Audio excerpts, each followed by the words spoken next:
ചിരിക്കാൻ താല്പര്യമില്ലാത്തവർ ആരാണുള്ളത് അല്ലെ? നമ്മുടെ ഓരോ ചിരികളും സന്തോഷത്തിന്റെ ഓരോ അളവുകോലുകളാണ്. ഈ ലോകത്ത് ഏറ്റവും കൂടുതൽ സന്തോഷമുള്ള ആളുകൾ ഉള്ളത് ഫിൻലാൻഡ് എന്ന് പറയുന്ന രാജ്യത്താണ്. അതെങ്ങനെ കണക്കാക്കാം? Happiness index. എന്താണ് ഹാപ്പിനെസ് ഇൻഡെക്സ്?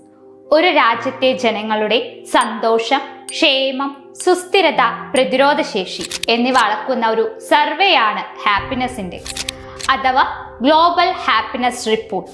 ഹാപ്പിനെസ് ഇൻഡെക്സിലൂടെ ഒരു രാഷ്ട്രത്തിന്റെയും വ്യക്തികളുടെയും ക്ഷേമത്തെക്കുറിച്ച് മനസ്സിലാക്കാൻ സാധിക്കുന്നു. ഫിൻലാൻഡ്, ഡെൻമാർക്ക്, സ്വിറ്റ്സർലാൻഡ് തുടങ്ങിയ രാജ്യങ്ങൾക്ക് ഉയർന്ന ഹാപ്പിനെസ് ഇൻഡെക്സും South Sudan, Central African Republic, Afghanistan തുടങ്ങിയ രാജ്യങ്ങൾക്ക് താഴ്ന്ന ഹാപ്പിനെസ് ഇൻഡെക്സുമാണുള്ളത്. 2024 ഹാപ്പിനെസ് ഇൻഡെക്സ് പ്രകാരം ഇന്ത്യയുടെ റാങ്ക് 126 ആണ്. Be happy for ever.